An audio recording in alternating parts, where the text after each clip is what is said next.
الحمد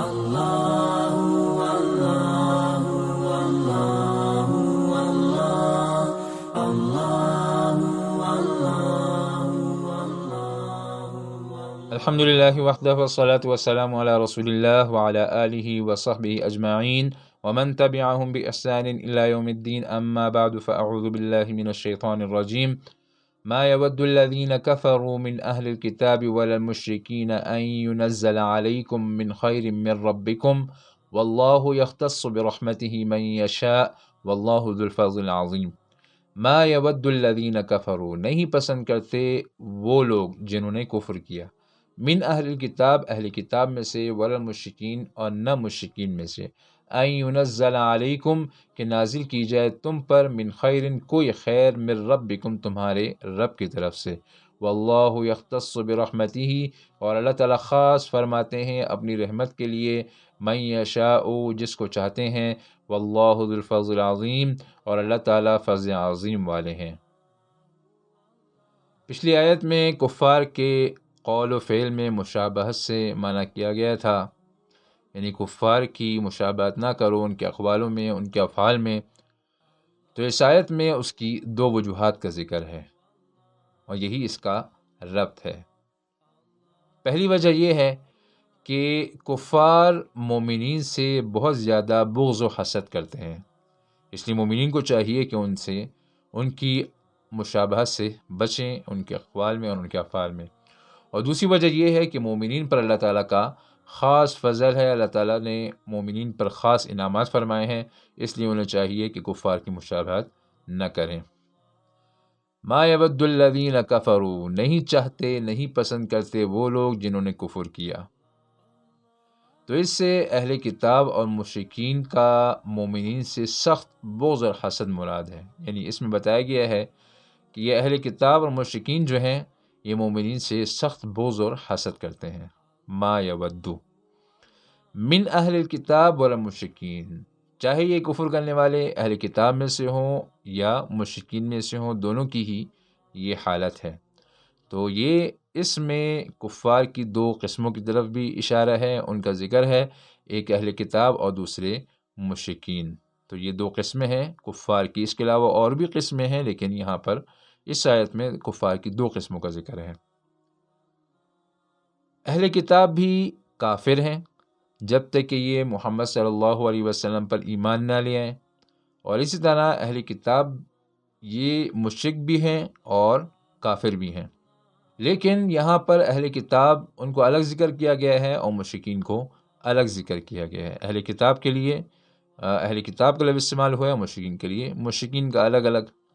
اس کی وجہ یہ ہے کہ اہل کتاب یہ یہود و نصارہ کا یہ وصف مشہور ہے کہ جب اہل کتاب بولے جاتے ہیں تو اس سے مراد ہوتے ہیں یہود اور نصارہ۔ اہل کتاب کا لفظ انہی کے لیے استعمال کیا جاتا ہے،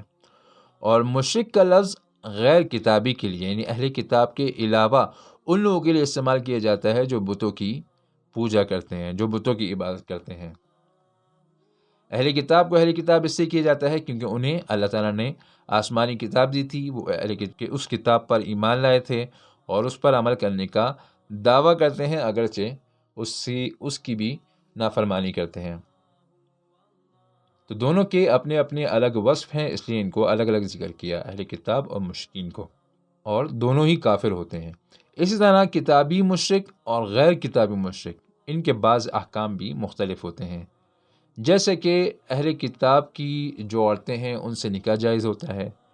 اہل کتاب کا ذبیحہ مسلمانوں کے اللہ تعالیٰ نے حلال فرمایا ہے، جبکہ مشرکین عورتوں سے بھی نکاح جائز نہیں ہے مسلمانوں کے لیے، اور ان کے ہاتھ کا ذبیحہ بھی حلال نہیں ہوتا۔ تو یہاں پر اہل کتاب اور مشرکین کو الگ الگ بیان کیا گیا ہے، لیکن قرآن کریم میں اور احادیث میں مشرک کا لفظ دونوں کے لیے بھی بولا گیا ہے، یعنی مشرک بول کے اہل کتاب اور مشرکین دونوں بھی مراد لیے گئے ہیں۔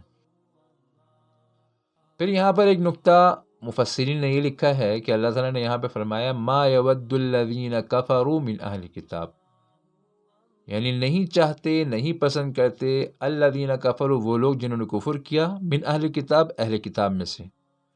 یہ بھی فرما سکتے تھے ما یود اہل الکتاب، کہ نہیں پسند کرتے اہل کتاب۔ الذین کفروا کی قید یہاں پہ بیچ میں کیوں لگائی؟ تو اس بات میں اس کی تنبیہ ہے کہ یہ اہل کتاب بھی کافر ہیں۔ اصل یہاں پہ اس کی صراحت کرنا مقصود ہے کہ یہ اہل کتاب بھی کافر ہیں، کیونکہ انہوں نے اپنی کتاب کو چھوڑ دیا ہے۔ اگر یہ اپنی کتاب کو مانتے تو آخری نبی محمد صلی اللہ علیہ وسلم پر ضرور ایمان لاتے، کیونکہ پچھلی جو آسمانی کتابیں ہیں تو ان کتابوں میں اس نبی کا حکم موجود ہے کہ یہ جب آئیں گے تو ان پر ایمان لانا ضروری ہے۔ باقی رسول اللہ صلی اللہ علیہ وسلم کی پیشن گوئی ہے باقاعدہ پچھلی کتابوں میں۔ وَلَلْمُشْرِكِينَ، وَلَلْمُشْرِكِينَ ذکر کرنے کا مقصد یہ ہے کہ جس طرح مسلمانوں سے حسد و بغض میں اہل کتاب آگے آگے ہیں، تو مشرکین بھی بالکل انہی کے برابر ہیں مسلمانوں سے بغض اور حسد میں، کہ جس طرح مسلمانوں کو خیر پہنچتی ہے تو یہ اہل کتاب کو برا لگتا ہے، تو اسی طرح مشرکین بھی اس سے بہت غضبناک ہوتے ہیں۔ اور بتانا یہ مقصود ہے کہ یہ دونوں مسلمانوں کے کسی طرح بھی خیر خواہ نہیں ہو سکتے، اس لیے ان کی دوستیوں سے، ان کی مشابہت سے، ان کو اچھا سمجھنے سے، ان کے قریب ہونے سے مسلمان بچیں۔ پھر ان کے بغض اور حسد کی وجہ کیا ہے؟ تو اہل کتاب خصوصاً یہود کے حسد اور بغض کی اور مسلمانوں سے مخالفت کی وجہ یہ ہے کہ اللہ تعالیٰ نے اپنے جو آخری نبی ہیں محمد صلی اللہ علیہ وسلم ان کو عرب میں بھیج دیا، بنو اسماعیل میں، اور بنی اسرائیل میں جو کہ یہود کا قبیلہ ہے ان میں نہیں بھیجا، تو اس وجہ سے ان کے اندر حسد و بغض پیدا ہو گیا۔ اور مشرکین کی مخالفت کی وجہ یہ تھی کہ اسلام کے پھیلنے سے اور مسلمانوں کے مضبوط ہونے سے ان کی شان و شوکت میں اور ان کے دبدبے میں کمی آ گئی، ان کا دبدبہ اور شان و شوکت اس سے ختم ہو گئی، کیونکہ عرب میں ان کا ہی روب تھا، ان کی حکومت تھی، لیکن جب محمد صلی اللہ علیہ وسلم مبعوث ہو گئے اور لوگ وہاں پہ مسلمان ہو گئے تو اس سے پھر ان کی روب و دبدبے میں کمی آ گئی۔ أَن يُنَزَّلَ عَلَيْكُم مِّن خَيْرٍ مِّن رَبِّكُم، وہ لوگ ناپسند کرتے ہیں اس بات کو کہ نازل کیا جائے تم پر کسی قسم کی کوئی خیر، من ربکم، تمہارے رب کی طرف سے۔ تو یہاں پر خیر یہ عام ہے، اس سے اللہ تعالیٰ کے تمام دینی اور دنیاوی انعامات سب مراد ہیں، کیونکہ مومنین پر ہر قسم کی خیر چاہے دنیاوی ہو یا دینی ہو، ہر قسم کی نعمت یہ کفار کے غضب و غصے کا سبب ہوتی ہے۔ تو بعض علماء نے لیکن یہ فرمایا ہے کہ یہاں خیر سے مراد دینی نعمتیں ہیں، یعنی نبوت اور اس سے متعلق وحی، قرآن، شریعت اور اس کی تعلیمات، تو یہ مراد ہیں۔ بہرحال یہ دونوں ہی معنی صحیح ہیں۔ واللہ یختص برحمتہ من یشاء، اور اللہ تعالیٰ خاص فرماتے ہیں اپنی رحمت کے لیے من یشاء، جس کو چاہتے ہیں۔ اس میں کفار کی مشابہت سے بچنے کے حکم کی دوسری وجہ کا بیان ہے کہ کفار کی ان کے اقوال، ان کے افعال میں مشابہت اس لیے بھی نہ کرو کیونکہ اللہ تعالیٰ نے تم پر اپنی خاص رحمت فرمائی ہے، تو اس کا تقاضا یہ ہے کہ کفار کی مشابہت سے بچو۔ تو یہاں رحمت سے کیا مراد ہے؟ تو علی رضی اللہ عنہ فرماتے ہیں کہ اس سے مراد نبوت ہے، اور ابن عباس رضی اللہ عنہ فرماتے ہیں کہ اس سے مراد اسلام ہے۔ تو اس سے یہ دونوں ہی مراد ہو سکتے ہیں، یعنی آخری نبی صلی اللہ علیہ وسلم کی بعثت اور زندگی کے تمام شعبوں میں رہنمائی کرنے والی شریعت کے ہوتے ہوئے کفار اور مشرکین کی مشابہت اختیار نہ کرو، تو اس کا یہ معنی بنتا ہے، کیونکہ یہ شریعت تمہارے شخصی، عائلی، معاشرتی اور اجتماعی ہر قسم کی جو مسائل ہیں اس میں رہنمائی کرتی ہے اور اس کے لیے کافی ہے۔ تو اس کے لیے تمہیں کفار کی طرف جانے کی، ان کی تہذیب اختیار کرنے کی، ان سے معلومات کرنے کی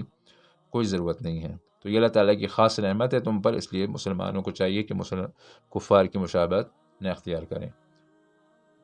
اسی طرح اس سے یہ بھی بتانا مقصود ہے کہ یہ کفار اور مشرکین مسلمانوں پر اللہ تعالیٰ کی خیر اور رحمت سے بہت ناراض ہوتے ہیں، بہت کڑتے ہیں، لیکن یہ اللہ تعالیٰ کی اس نعمت کو بند نہیں کر سکتے۔ تو اس آیت میں اس کی بھی تعلیم ہے کہ جب تک مومنین اللہ تعالیٰ کی کتاب اور قرآن کریم اور محمد صلی اللہ علیہ وسلم کی احادیث کو تھامے رکھیں گے تو ان کے دشمنوں کا بغض و حسد انہیں کوئی نقصان نہیں پہنچا سکے گا۔ تو یہ اس آیت کی تشریح تو آج کا درس یہیں تک۔ سبحانک اللہم و بحمدک، نشہد ان لا الہ الا انت، نستغفرک و نتوب الیک۔